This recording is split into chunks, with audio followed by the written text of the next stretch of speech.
Yeah. So basically, in the financial crisis, you had a very ultra loose monetary policy by these advanced countries, जहाँ पर उनके rate of interest 0 to 1% के बीच में है.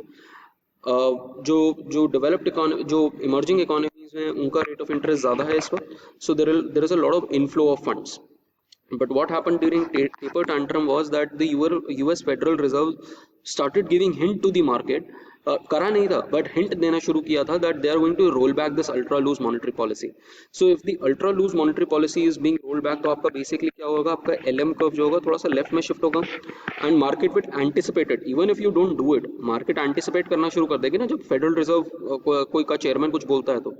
So interest rate increase market expect करने लगे, तो ये जो वेज है बिटवीन बिटवीन द यूएस और the advance countries and the emerging markets, वो कम हो जाएगा.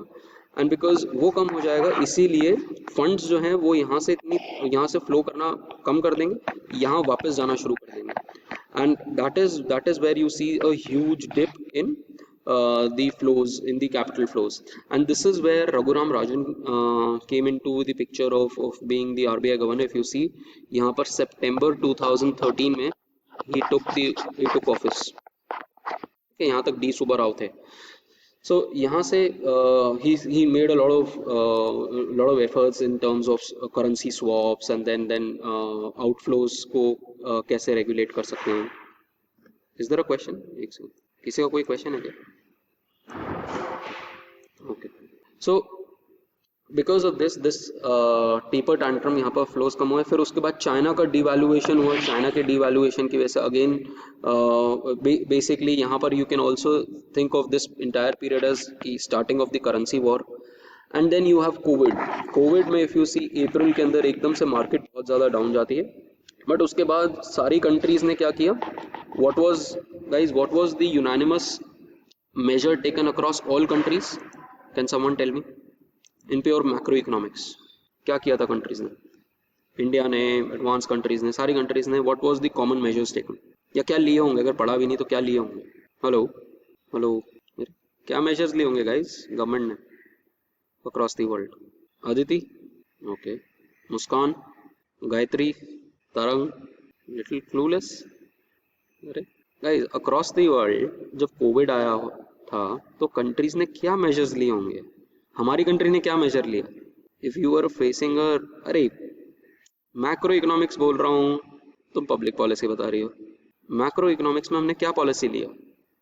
और फिस्कल एक्सपेंशन करा और सब्सिडीज. अरे मॉनेटरी उस पर क्या किया था? Extremely high liquidity was infused into the market. ठीक है, आपने बहुत ज़्यादा, आरबीआई ने भी बहुत सारे मेजर्स लिए थे. Guys please read about it कि आरबीआई, आधे से ज़्यादा मेजर्स तो आरबीआई के थे. It is RBI which took a lot of onus, even more than that of the government of India. So उसकी वजह से और ये सिर्फ हमने नहीं किया, अक्रॉस द वर्ल्ड सबने expansionary fiscal policy, expansionary monetary policy करी है. तो there is excess amount of money that is being put into the economy. आज की डेट में भी हमारी मार्केट में बहुत ज़्यादा लिक्विडिटी है. सो नाउ दिस लिक्विडिटी की वजह से यहाँ इंटरेस्ट रेट्स कम है, यहाँ इंटरेस्ट रेट्स अगेन ये वेज क्रिएटेड है, एकदम से आपके पास फ्लोज आने शुरू होंगे. और देखो आज तक के लिए आपके one of the highest flows पे चल रहे होगा. That is why you see आज की डेट में हमारी मार्केट जो है इट्स 50,000 इंडेक्स पे. If you see all your New York stock exchange and all your other major bourses, you will find कि ऑल टाइम हाई पे चल रहे हैं. क्यों? Because a lot of money is being put into the hands of people and this and corporations as well, and this has led to a lot of investment in those companies जो which can easily withstand COVID. So companies like कौन सी companies को guys फायदा हुआ होगा? ये तो बता सकते हो कौन सी कंपनीज को फायदा हुआ होगा? There are lot of companies जिनको फायदा हुआ होगा कोविड का.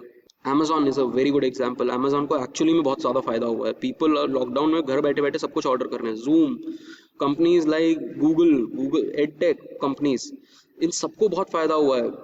तो अक्रॉस इंडिया देखो, जो टेक्नोलॉजिकल बेस्ड कंपनीज हैं, they have become huge hits. and companies जो एविएशन में है, ऐसी कंपनीज डूब गई हैं. so what has happened is you see these stocks like Tesla, stocks like your Amazon, Google, Apple, इनके शूट अप कर रहे हैं इतने ज़्यादा. But as at the same point of time, a lot of companies have also suffered because of it. So all we are saying is कि उसकी वजह से इंडिया के अंदर भी बहुत ज़्यादा इन्वेस्टमेंट आई है. But if you see overall what is happening is कि हमारे फंड्स जो हैं बहुत ज़्यादा ऊपर नीचे चल रहे हैं. This is primarily because of financial globalization. ठीक है. Now, because this kind of a picture was not there, therefore I thought of having it. So ये हमने ये देखा, ये सारी चीज़ें हमने देखी, और उसकी वजह से कई बार एसेट प्राइस बबल्स भी हो जाते हैं. एसेट प्राइस बबल कैसे हो सकता है? फॉर एग्जांपल, आपकी इकोनॉमी के अंदर बहुत ज़्यादा पैसा आया जा रहा है, उसकी वजह से आपका रियल एस्टेट के प्राइसेस बढ़ रहे हैं.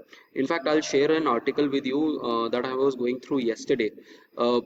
Foreigners and your NRIs have started buying a lot of real estate in India again. So उसकी वजह से रियल एस्टेट प्राइसेस बढ़ रहे हैं आगे. So all of this is because of unbridled financial globalization that is happening, because now you can easily invest in any particular country. Now we will see in this phase, what we will see is that हमारा जो evolution हुआ financial globalization का India में, वो कहाँ से हुआ? Can someone tell me the starting date कि financial globalization कब से शुरू हुआ होगा? Financial globalization guys कब से शुरू हुआ होगा? 1991 of course. उससे पहले तो आप क्लोज इकोनॉमी हो. ठीक है. So before 1991, what was the case was that you had a closed capital account. Now ये आपको अगर याद हो, हमारे जो अकाउंट्स होते थे BOP में we read last year that there is a capital account and there is a current account. Now similar इसी में, इन दोनों में there is something called cap liberalization, current account liberalization, and there is something called capital account liberalization.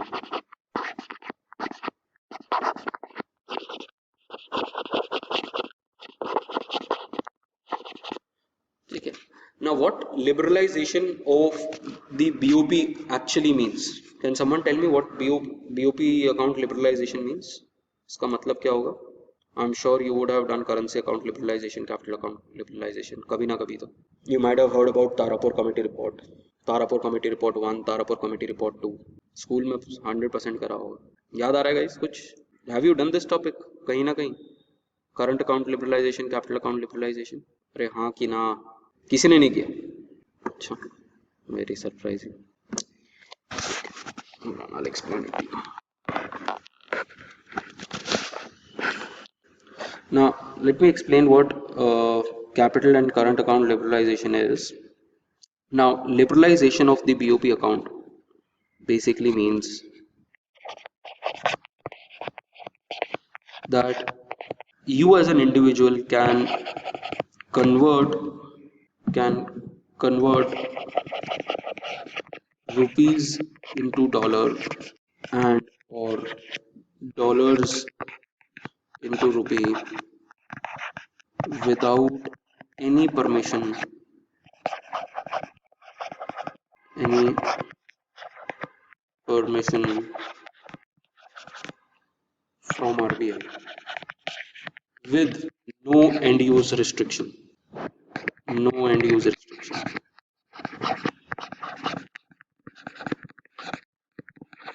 इसका basically मतलब क्या है? इसका मतलब ये है कि अगर आपके पास 100 रुपये पड़े हैं इंडिया में, तो आप उसको 1.4 डॉलर्स में कन्वर्ट कर सकते हो और यूएस में इन्वेस्ट कर सकते हो. और अगर आपके पास 1.4 डॉलर्स पड़े हुए हैं आपके अगर बाहर वाले किसी सिटीजन के पास, या आप बाहर बैठे हुए आपके पास डॉलर्स हैं, तो आप उसको इंडिया में 100 रुपये में इन्वेस्ट कर सकते हो. इन्वेस्ट कर सकता हूँ, कोई चीज़ खरीद सकता हूँ, कोई चीज़ एक्सपोर्ट कर सकता हूँ, कुछ भी कर सकता हूँ without even telling the RBI कि मैं उसके लिए उससे क्या करने वाला हूँ. समझ में आएगा इस कंसेप्ट ना? उसके बाद मैं डिवाइड करूंगा इस कंसेप्ट को into current account and capital account, because then depends कि आप किस काम के लिए कर रहे हो. ये चीज़ क्लियर हुई guys? First of all, any doubts in this? And you might get this in one of these exams as well, specially IIT जैसे एग्जाम है और आईजीआईडीआर जैसे एग्जाम में पूछा जा सकता है. ये अभी तक कंसेप्ट समझ में आया हाँ कि ना यार? Okay. So what we are saying now is, now you can have a distinction between current account liberalization and capital account liberalization. What that distinction would be is, आप बोलोगे कि अगर मैं एक करंट अकाउंट पे क्या आता है, करंट अकाउंट में आपके आता है, if you remember guys, merchandise trade which is basically exports and imports, दूसरा आता है ट्रांसफर्स, तीसरा आता है income,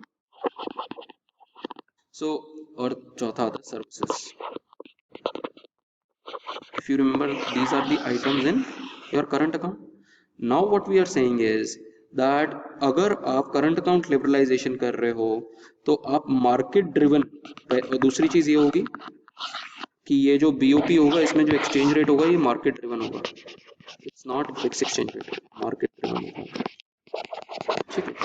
So what you are saying is that if you are converting rupee into dollar or dollar into rupee, you can use it without even asking the RBI if it is done for export or it is done for import, or if it's a transfer, or if it's an income, or it's for services, exports and imports.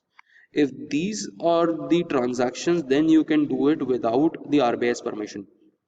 Although transfers के अंदर भी there is a limit, उसके ऊपर अगर आप transfers करोगे तो you need to inform the RBI. ठीक है, आप you need to inform the government कि इतना तक कर रहा हूँ. We will come to that. Now this is called current account liberalisation. This was achieved in 1994. हम 1994 में करंट अकाउंट लिबरलाइजेशन में पहुंच गए थे. उसके बाद now the issue becomes capital account. Capital account में guys, if you remember, in your capital account you have a major head called investment of FDI, investment of FII. Then you also have something called external assistance, you have external commercial borrowings, you have banking capital. ठीक है, and you have 2-3 other items as well. So basically इससे क्या है, इसमें आप कह रहे हो, if you say that you have capital account convertibility, then in that particular nation what we are saying is that उसमें investors can invest in India or invest outside, inward हो या outward हो, that can be done without RBI's permission. ठीक है.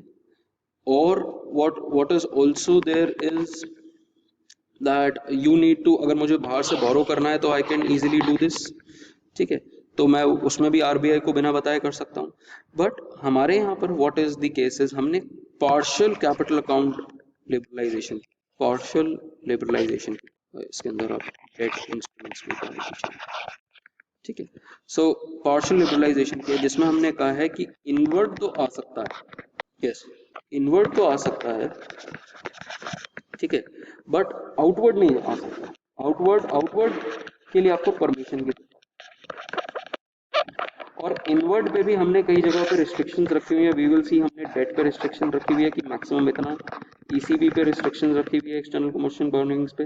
ठीक है, तो हमने कई जगहों पे रिस्ट्रिक्शंस रखी हुई हैं, और इंडिविजुअल्स के लिए रिस्ट्रिक्शन रखी हुई है, बट कई बार कॉर्पोरेशंस के लिए नहीं रखी हुई. सो वी विल अंडरस्टैंड कि हमने हमारा प्रोसेस क्या रहा है फॉर कैपिटल अकाउंट लिबरलाइजेशन. ठीक है, there is an entire process through which we have done some amount of liberalisation in the capital account. We will see that. Let's see. Now, before 1991, India had a closed capital account. Closed capital account का मतलब हम बाहर से कोई ऐसे transactions allow नहीं कर रहे थे.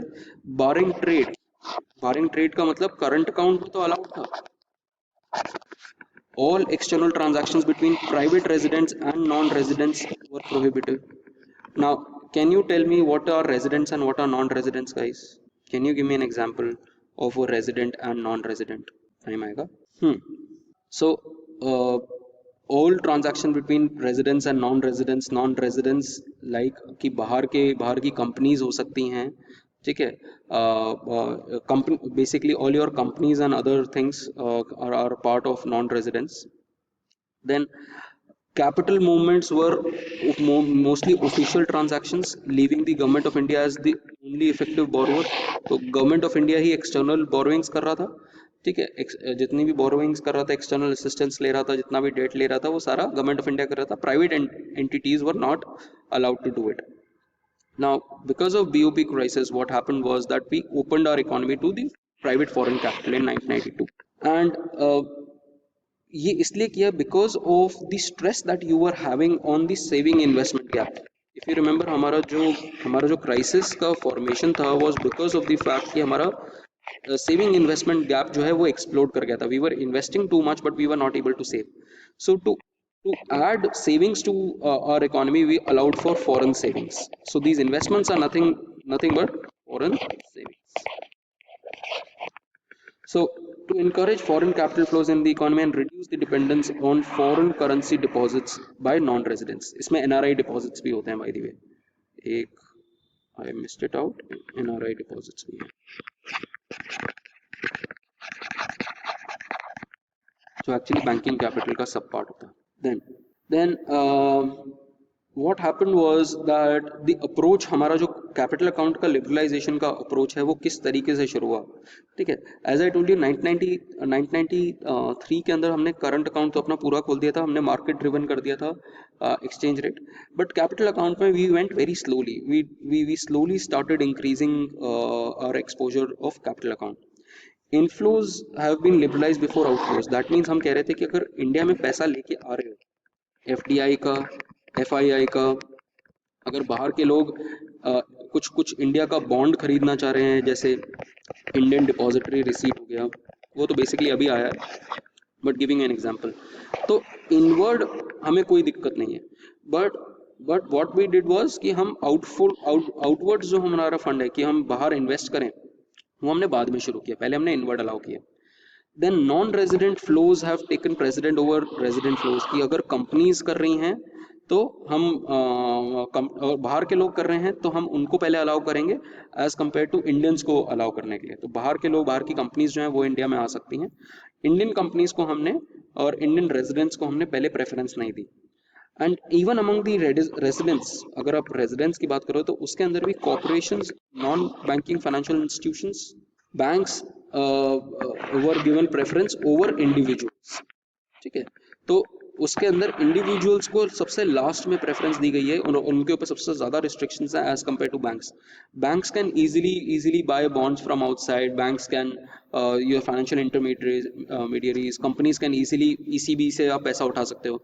But as an individual, can you tell me, as an individual आप बैंक ऑफ लंदन से पैसा आराम से ले सकते हो? Do you know a way of raising money from Bank of India? Can you borrow a car loan from Bank of India, Bank of England? अगर मैं आपको बोलूँ चेज मैनहट्टन बैंक से आपको पैसा लेना है, कार लोन लेना है, तो आपको लगता है कि आपको आसानी से मिल जाएगा? अरे यस और नो, इसमें तो सिंपल सा क्वेश्चन है. तो बेसिकली हमने what does that show? That shows कि हमने इंडिविजुअल्स के लिए ज़्यादा रिस्ट्रिक्शंस रखी हुई हैं.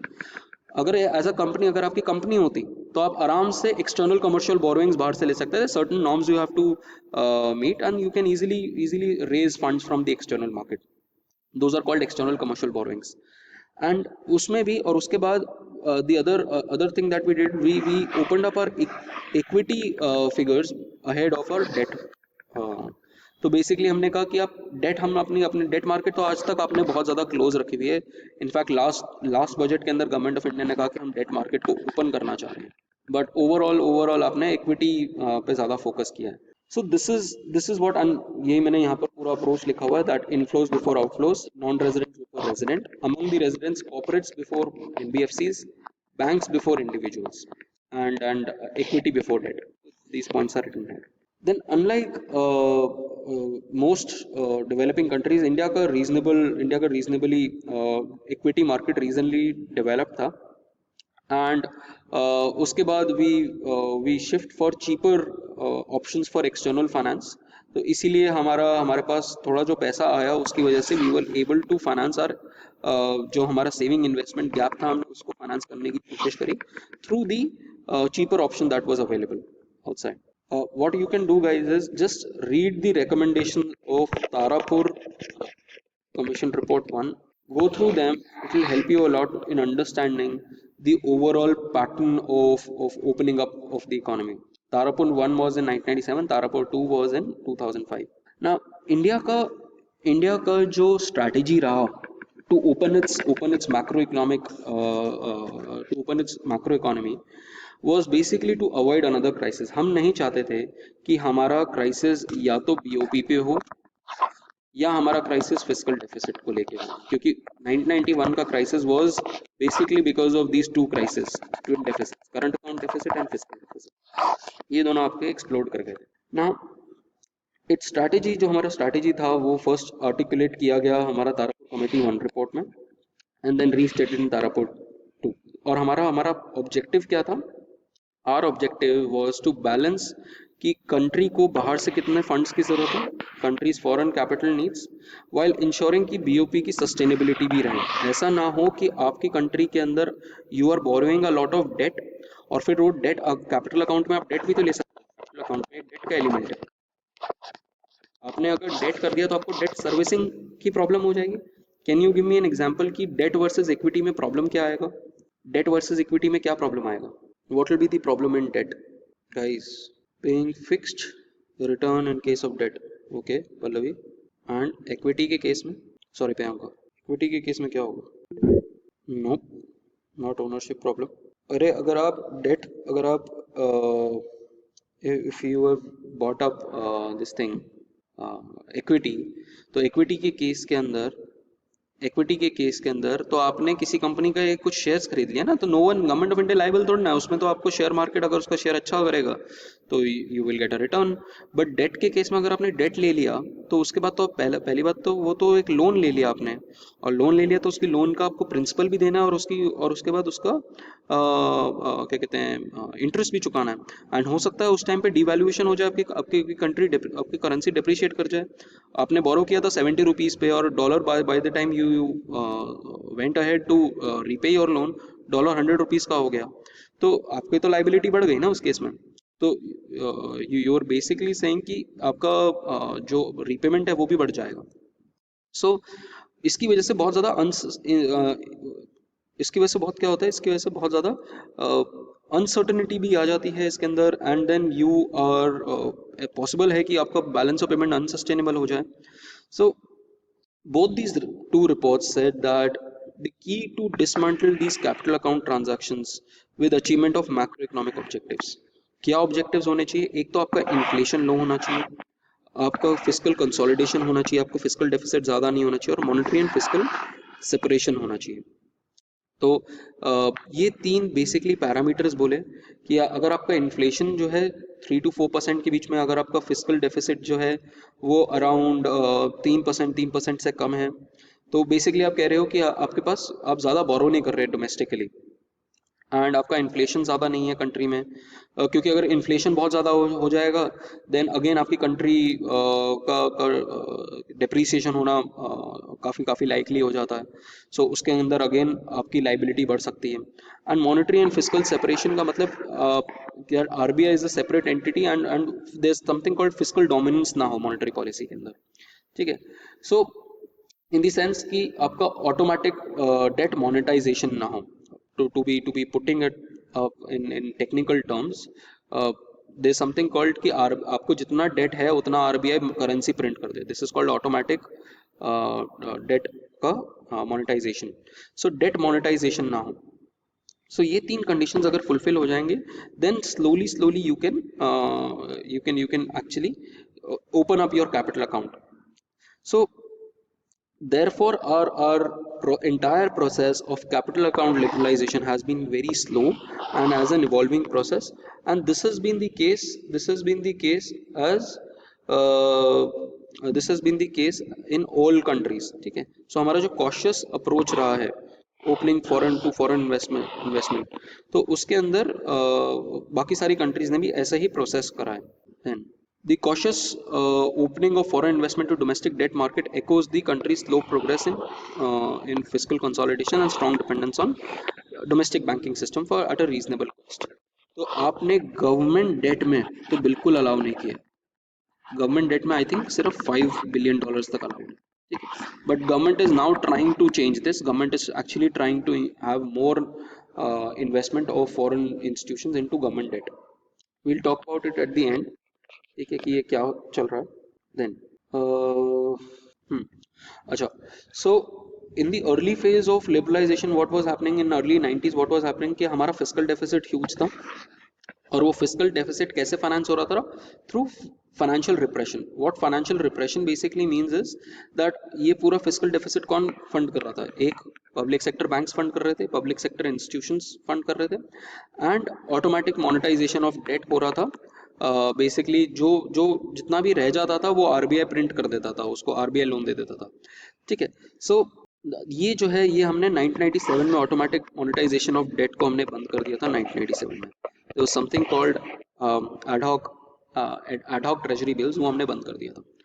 ठीक है, so this basically हमने जो डेट मार्केट है उसको ओपन नहीं किया, हमने उसमें लोगों को बाहर से इन्वेस्ट करने नहीं दिया.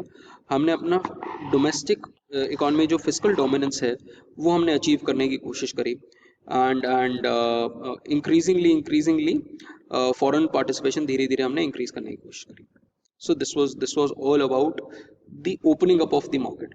Then in view of so to summarize all of this, in view of the external financing gap, the restrictions on capital inflows have been removed before the outflows. We have already talked about it. Non-debt making creating inflows have been preferred over debt creating. ठीक है, हमने सबसे बाद में ECB खोला है. ECB हमने बाद में खोला था, external commercial borrowings, to minimize liquidity and interest rate risk for firms. Then long-term borrowings have been favored on over short-term borrowings. ठीक है, therefore you can probably see that India का जो regulator था उसने allow नहीं किया था ज़्यादा exposure to collateralized debt obligations, your CDS, your CDS को allow नहीं किया था, और mortgage backed securities, इन सारे इंस्ट्रूमेंट्स में ज़्यादा अलाउ नहीं किया था. इसलिए हमारा exposure to these financial instruments also low, और इसकी वजह से हमारी इकोनॉमी में भी ज़्यादा फाइनेंशियल टर्म्स में इम्पैक्ट नहीं पड़ा था. Then the fear of capital and non readiness to make the currency convertible can explain why non resident flows have been liberalised before those of residents. क्योंकि अगर आपने रेजिडेंट्स के लिए कर दिया तो रेजिडेंट्स तो इजीली उनको जैसे ही मौका मिलेगा वो इधर उधर इन्वेस्ट कर देंगे, बट नॉन रेजिडेंट्स जो हैं वो बहुत सोच समझ के इन्वेस्ट करते हैं, बहुत सोच समझ के they will be able to do it. So therefore I mean non resident जो फ्लोज हैं वो बहुत इजीली जो है मॉनिटर किए जा सकते हैं, but at the same point of time residents के जो फ्लोज हैं वो बहुत ज़्यादा वॉलेटाइल हो सकते हैं. इसलिए हमने नॉन रेजिडेंट्स के फ्लोज ज़्यादा आसानी से खोले हैं रादर देन रेजिडेंट्स के फ्लोज. ठीक है, so that is what is being written. Resident transactions are relatively easier to monitor and can be readily restricted without affecting the credibility. तो इसमें क्या है कि आप नॉन रेजिडेंट्स को तो इजीली बोल सकते हो कि आप दैट फ्रॉम नाउ ऑन, जो आपने 2013 में भी किया था, that you won't be allowed to send money more than $75,000. पहले $2 लाख था, तो उसमें आप इजीली कर सकते हो. बट नॉन रेजिडेंट्स के केस के अंदर अगर आपने ऐसे पॉलिसी रिवर्सल्स किए जैसे आप कर रहे हो, जैसे आपके पॉलिसी मेजर्स हैं टैक्सेशन को लेके, तो आपका क्रेडिबिलिटी जो होती है वो डाउन हो जाती है.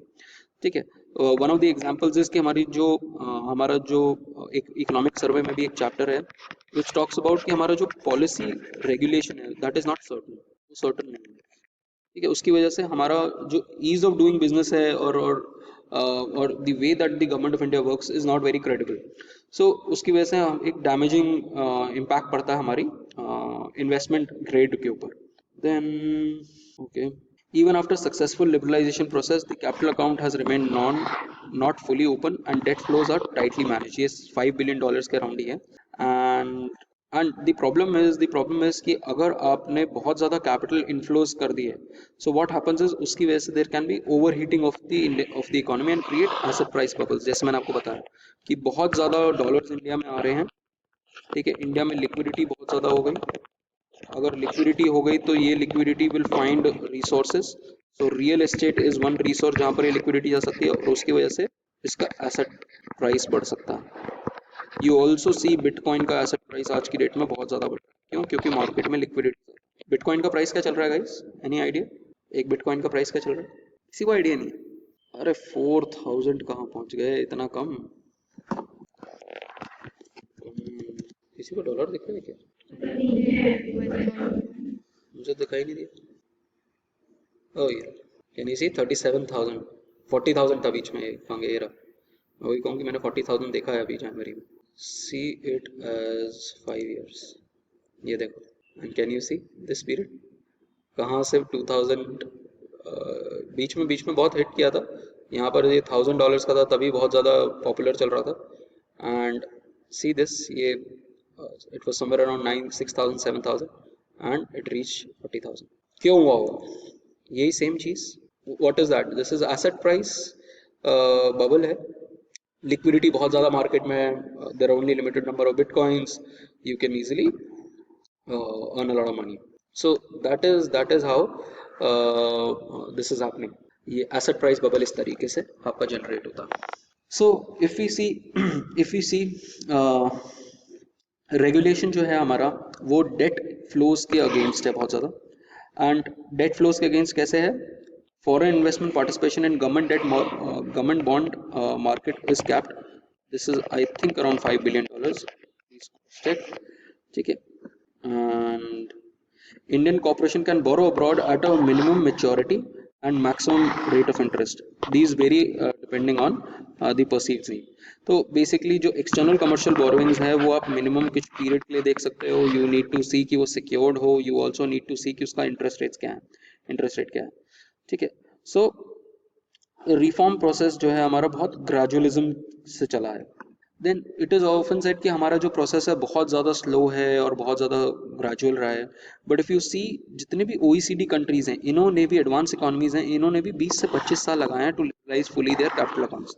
सो as compared to them, we have also taken a similar amount of time, which is basically feeling the stones of the river while crossing the river, ठीक है, crossing the river by feeling its stones so that आप डूब ना जाओ।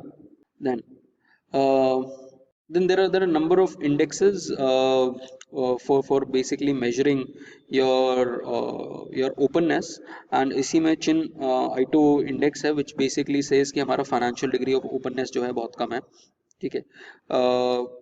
But problem यह है कि ये इंडेक्स जो है बाइनरीज में डील करता है, 0 1 काइंड ऑफ कोडिंग करता है। एक ये नहीं देखता कि किसी का मतलब या तो आप कह रहे हो या तो ओपन होगा या 1 होगा, बट बीच की रेंज भी तो हो सकती है, पार्शियली ओपन भी तो हो सकता है, ठीक है। तो ये एक इशू रहता है। So it basically this index, how you can say this index is not very very efficient one, because you can see कि आपका 1970 से लेके 2000 के बीच के अंदर आपका कुछ भी ओपननेस नहीं हुआ, वेराज 1993 में आपने मेजर ओपननेस करी है अपने इकोनॉमी के अंदर, ठीक है। So that becomes an issue in this index. Now let's talk about the volatility. हम वॉलेटिलिटी के बारे में बात करते हैं, और इसके अंदर हम ये भी बात करेंगे। ये मैंने आपको इंडेक्सेस के बारे में instead of this one guys rely on this particular picture, ये मैं अटैच कर दूंगा इसके साथ में। So that will be much better, मतलब इसके साथ में as a continuation you can probably see this. Now how India has benefited from the rising level of financial globalisation. क्या अपॉर्चुनिटीज क्रिएट की गई हैं, स्टॉक मार्केट में क्या गेन हुआ है, हमारी वल्नरेबिलिटी इंक्रीज हुई है या नहीं करी हुई है। सो उस सब के बारे में we are going to talk about now, and हम we will talk in detail about how financial globalization has led to inflows. Now financial globalisation को मेजर कैसे किया गया है हमारे इस चैप्टर के अंदर? Financial globalisation is been measured as, you need to measure financial globalisation का एक मेट्रिक तो आपको लेना पड़ेगा ना। How do you define financial globalisation in terms of a number if you have to do any analysis? So what you have taken to represent financial globalization is gross capital flows, which basically means that आपके underlying exposure क्या है economy का to cross border financial flows, कितने flows आ रहे हैं India के अंदर, ठीक है। नेट अगर करोगे तो नेट का मतलब हो गया कि कितने आए और कितने गए, अगर आप उसको माइनस कर लोगे तो वो नेट हो जाएगा, but we are only talking about gross flows. Then and if you see the gross flows, ये आपको ग्रॉस फ्लोज दिखा रहा है। ये देखो 2001 के बाद आपने आपका देखो यहाँ से एडवांस इकोनॉमीज ने अल्ट्रा लूज मॉनेटरी पॉलिसी शुरू करी थी, उसकी वजह से फंड्स इंडिया की तरफ बहुत ज़्यादा, इमर्जिंग इकोनॉमीज की तरफ बहुत ज़्यादा फंड्स आने शुरू हो गए, और उसके बाद ये एकदम से गिर जाते हैं। इफ़ यू सी एकदम से गिर जाते हैं ग्रेट फाइनेंशियल क्राइसिस की वजह से। उसके बाद हमें पता है कि यहाँ पर 2013 में एक टेपर टैंट्रम आता है, and then we also know कि 2016-17 के अराउंड में चाइनीज डिवैल्यूएशन आता है, और उसके बाद नेक्स्ट कोविड आता है। ठीक है, सो just to put things into perspective, I've drawn this particular. Then, okay, ठीक है. So this we have already seen now. All of this, boom turned into a bust when the foreign capital reserves, basic capital reversed following the crisis, and fell to 0.6% of GDP. You don't need to know the this thing, but all you can do is probably draw a small chart and then highlight it. ठीक है, ये figures इतना important नहीं है. If you can remember, that's wonderful, but ज़रूरी नहीं है याद करना. Now, in terms of quality, guys, let's see in terms of quality. In terms of quality, this picture doesn't tell you much, but let's see what I wanted to show you. ये negative हमने देखा, ठीक है, capital flows के बारे में, net capital flows के, by the way this is net capital flows now, inflows minus outflows, inflows minus outflows, ये हमने ऑलरेडी देख चुके हैं कि ये नेगेटिव है. एंड कैन यू सी कि इसका मेजर रीजन क्या है? ये major reason you will see कि पोर्टफोलियो है, and you will see banking capital. ठीक है, हमारा अगर आप देखो कॉन्टिन्यूसली जो हमारा रेंज है वो पोर्टफोलियो का बहुत ज़्यादा है. एफडीआई, बट हम what we are more relying on, जो हमें ज़्यादा बेटर सूट करता है वो एफडीआई करता है. एफडीआई आपको सिर्फ पॉजिटिव में दिखाई देगा, थोड़ा सा कई बार जब आपका आउटफ्लो होगा तब नेगेटिव में दिखाई देगा. सो एफडीआई अगर आप देखोगे, FDI will always be increasing in the sense वो आपका इन्वर्ट्स ही होता है. तो you need to focus more on FDI. Foreign portfolio investment क्या है? These are opportunists. वो देख रहे हैं कि अपॉर्चुनिटी इंडिया में है या नहीं है, और अगर अपॉर्चुनिटी है तो एकदम से इन्वेस्ट कर देंगे.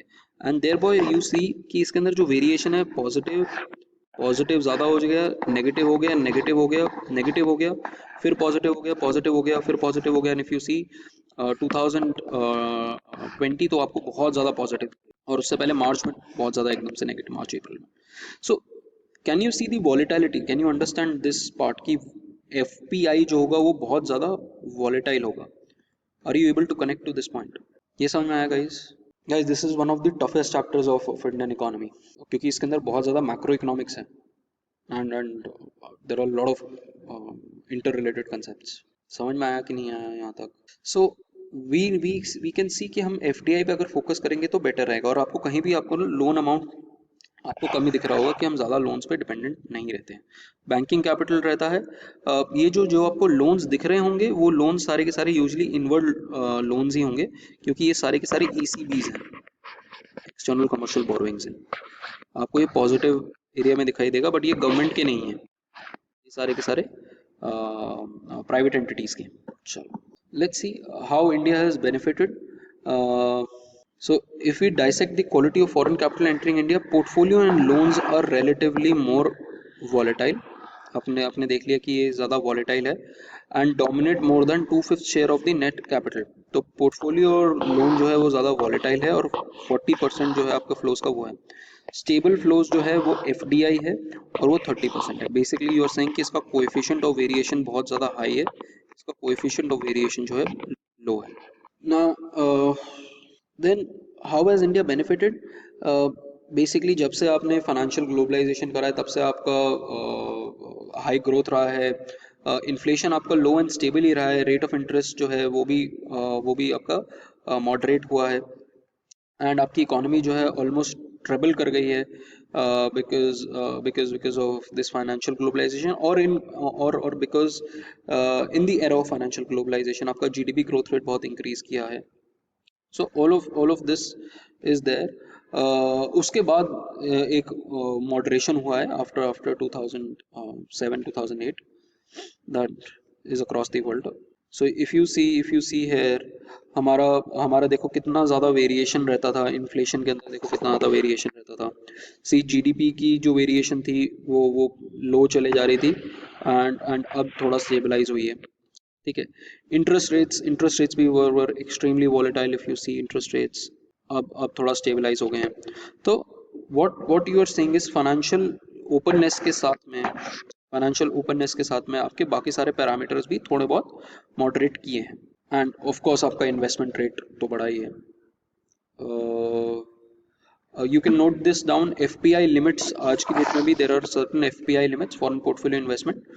वो लिमिट्स क्या हैं? 24% of a total capital of a company में आप इन्वेस्ट कर सकते हो. किसी भी कंपनी का 24% एक एंटिटी शेयर खरीद सकता है, ठीक है.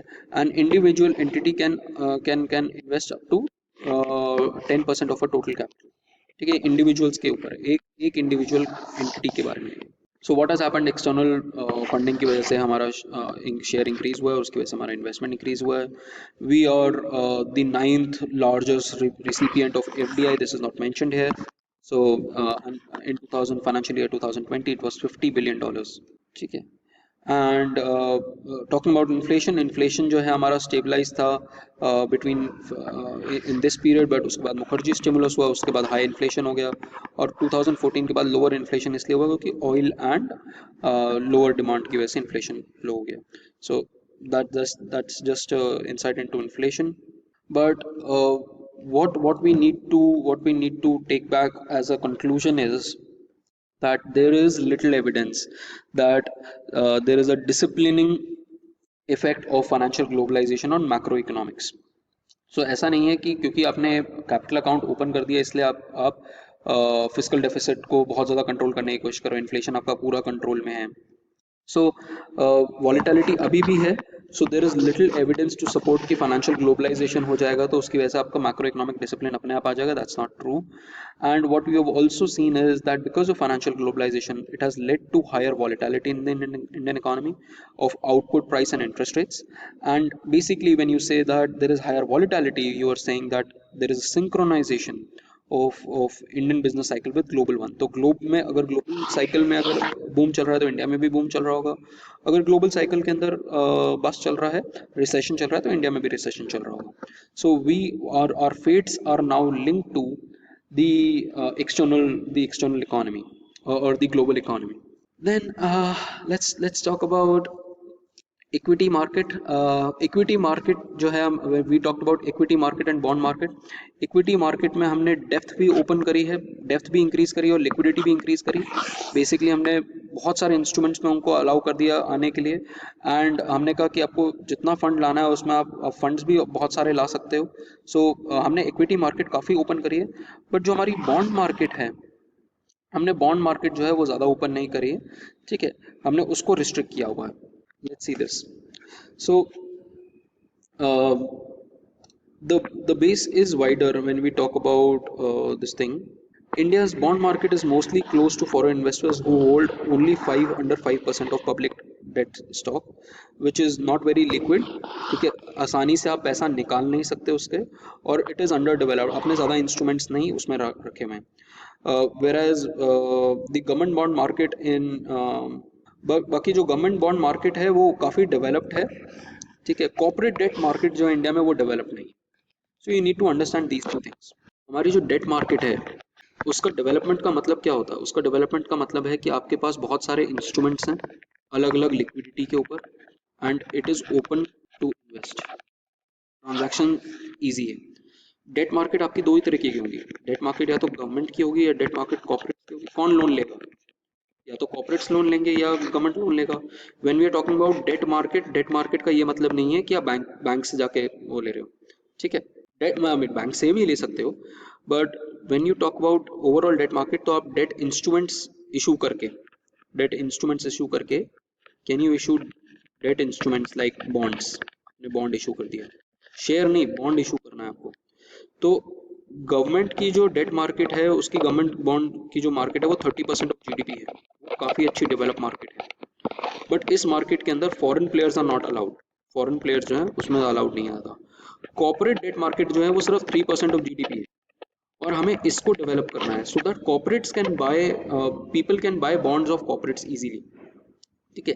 तो that is what you want to see. तो अब आज की डेट में आते हैं बॉन्ड्स आते हैं, कॉर्पोरेट बॉन्ड्स भी आते हैं that you can invest in, but ये हमारी डेवलप नहीं है. So 30% of GDP it's the government debt market is as well as compared to US और सिंगापुर जिनका इतना है. and a high and a liquid yield curve. ठीक है, probably later on we can talk about yield curves also कि yield curve क्या होते हैं. Then let's talk about, we already talked about that FDI stable है and FPI stable नहीं होता है. Just read about it. ये पूरा capital flows की volatility है.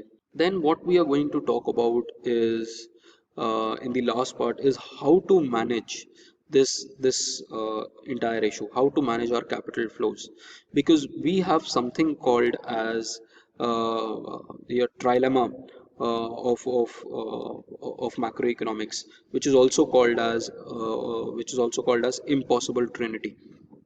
Anyone remembers what impossible trinity is, guys? Macro economics में किया होगा इम्पॉसिबल ट्रिनिटी, इंटरनेशनल इकोनॉमिक्स में भी हो सकता है किया हो इंटरनेशनल इम्पॉसिबल ट्रिनिटी या ट्राइलेमा. गणेश ने ज़रूर बताया होगा, गणेश का आई थिंक टॉपिक है PhD. Any idea guys? What I want you to do guys, मैं ये खुद से नहीं पढ़ाऊंगा, I want you to read it first and then I will teach. So what you need to do is today you have to read Impossible Trinity. I'll give you a small this thing on Impossible Trinity. Impossible Trinity में तीन चीज़ें होती हैं: capital controls, flexible exchange rate and differential of या monetary sovereignty. तीन चीज़ें हैं. You have to explain it to me कि free capital flows, fixed exchange rate and monetary policy sovereignty, which basically means pricing and rate of interest, how can they not go together? You have to read on it and you have to explain it in the next class. ठीक है guys, is my voice audible now? Hello. Okay, sorry. So okay, let me complete it guys, because we are running a little late on the course now. ठीक है, so let me complete it only. So let me teach this only. Now what we mean by this impossible trinity is कि suppose आपके capital flows हैं, आपकी country में capital flows inflow आ रहा है. ठीक है, अगर कैपिटल इनफ्लो आ रहा है और अगर आप चाहते हो कि मेरा फिक्स एक्सचेंज रेट हो, कैपिटल इनफ्लो आया तो डॉलर्स इंडिया के अंदर आ रहे हैं, डॉलर्स इंडिया में आएंगे तो क्या होगा? करेंसी अप्रिशिएट करेगी कि डिप्रिशिएट करेगी? डोमेस्टिक करेंसी गाइस अप्रिशिएट की डिप्रिशिएट? कैपिटल इनफ्लोज आएंगे तो. Hello guys, simple question. Capital inflows आ रहे हैं, करेंसी आपकी अप्रिशिएट करेगी कि डिप्रिशिएट करेगी? गुड, अप्रिशिएट करेगी. ठीक है, आपकी करेंसी अप्रिशिएट करेगी. बट आपने कहा है कि हमारा दूसरा aim is fix exchange rate. तो अगर आपकी करेंसी अप्रिशिएट, रुपी जो है, रुपी की वैल्यू जो है अगर डिक्रीज हो रही है, ठीक है, मतलब 55 70 से 50 जा रही है, ठीक है, तो आपका बेसिकली एक्सपोर्ट्स वगैरह हर्ट करने शुरू हो जाएंगे. तो आप इसको मेंटेन करने के लिए क्या करोगे? आप मार्केट में रुपी डालोगे.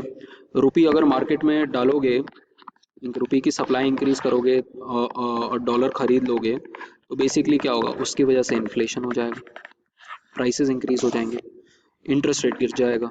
तो you can not, that means free capital flows के साथ में अगर आपने फिक्स एक्सचेंज रेट रखना है तो you will not be able to maintain your price stability.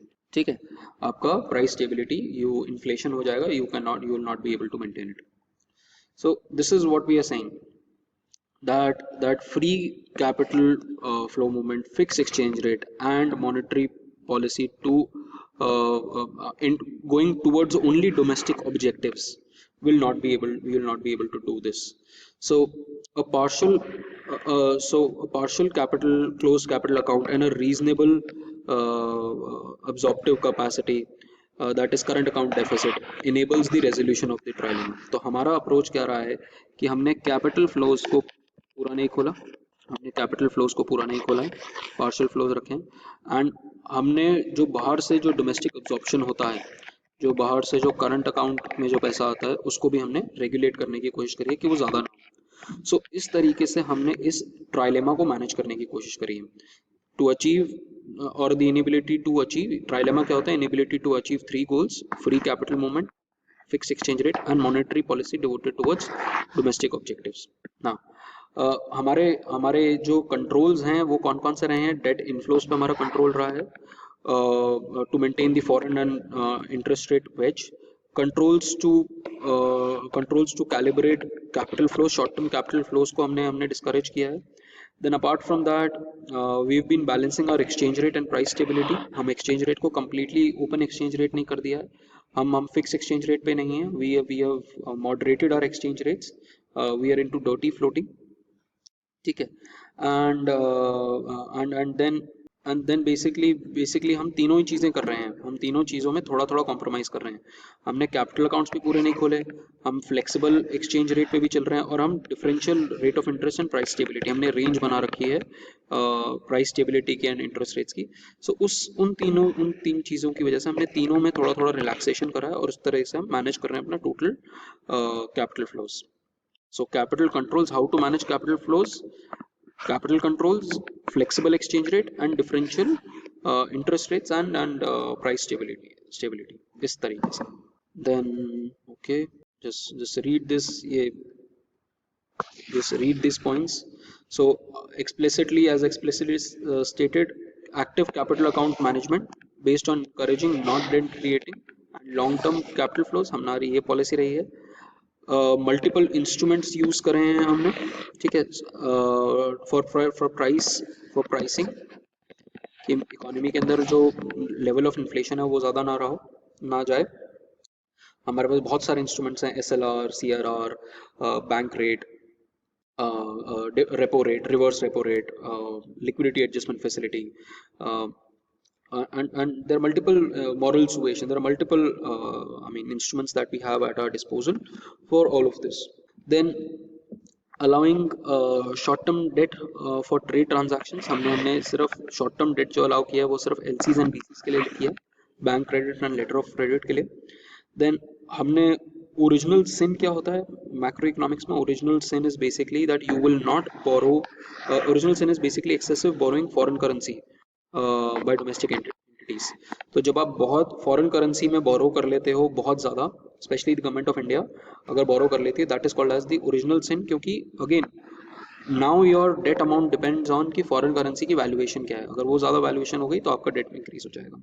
Then apart from that, cautious approach towards dollarization of domestic entities and outward investments को अपने limited amount से permit किया है. तो ये आपके ये सारे के सारे आपके measures, ठीक है. So the first basically आपका measure का तरीका क्या रहता है, आपने कैसे measure किया है इकोनॉमी में. दो आपके response रहे हैं. This is a very important paragraph, that how you have measured or how you have managed the entire flows in India. So आपका first round of response है और second round of response है. First round of response क्या है, अगर dollar inflows आ रहे हैं तो कैपिटल इनफ्लो सरप्लस हो जाएगा, और उसको बेसिकली क्या आरबीआई क्या कर रहा है, आरबीआई इन सारे डॉलर्स को खरीद रहा है. आरबीआई इन सारे डॉलर्स को खरीद के फिर क्या करता है, रुपी मार्केट में चला जाएगा. रुपी मार्केट में चला जाएगा तो वो इन्फ्लेशन करेगा. उसको काउंटर करने के लिए गवर्नमेंट ऑफ इंडिया बॉन्ड्स बेच देता है, which are called as market stabilisation scheme. This is nothing but sterilisation. Basically what has happened is, आपकी कंट्री में this is demand for dollars and this is supply of dollars. आपकी country के अंदर बहुत ज़्यादा सप्लाई ऑफ डॉलर्स आ रहा है, तो आरबीआई का तो बेसिकली आपकी करेंसी अप्रिशिएट कर जाएगी. तो आरबीआई क्या कर रहा है, आरबीआई डिमांड फॉर डॉलर्स बढ़ा रहा है, मार्केट में जाके वो डॉलर्स खरीद लेता है, ठीक है. अगर मार्केट में जाके आरबीआई ने वो डॉलर्स खरीद लिए तो क्या होगा, आपका LM curve right hand side में शिफ्ट हो जाएगा, ठीक है. तो आपकी इकोनॉमी के अंदर मनी बहुत ज़्यादा चला गया तो आपकी कंट्री के अंदर इन्फ्लेशन होना शुरू हो जाएगा. तो आरबीआई इसको रिवर्स करने के लिए क्या करता है, आरबीआई बॉन्ड साइमल्टेनियसली इशू कर देता है, और वो बॉन्ड्स मार्केट में एमएसएस के फॉर्म में होता है, मार्केट स्टेबलाइजेशन स्कीम के under. That is called as sterilisation. तो उस स्टेरलाइजेशन की वजह से वो वापस मार्केट के अंदर जो एक्सेस, जितनी भी एक्सेस होगा वो सारा सकिन नहीं करेगा, बट मैनेज कर लेगा उस एक्सेस लिक्विडिटी को, ठीक है. यही यहाँ पर लिखा हुआ है, through sterilisation.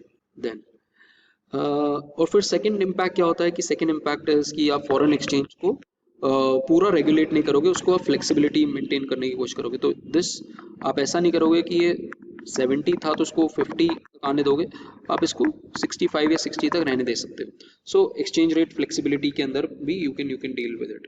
So this has been the approach of Government of India. Just read on these macro prudential norms भी हैं banks के ऊपर कि वो कितना asset hold करेंगे, कौन सा asset कितना कितना loan देंगे, and whatever capital controls that the Government of India has also put in, those are mentioned here. So this ends our reading on Renu Kohli. This is a very important reading, guys. Usually there is a question, there's always a question on this, and most of the students that I know are not able to comprehend this particular reading because it involves multiple technical issues. So give a good read to this particular reading, and if there are any questions हम next class में लेते हैं उसको. ठीक है, let me pause this.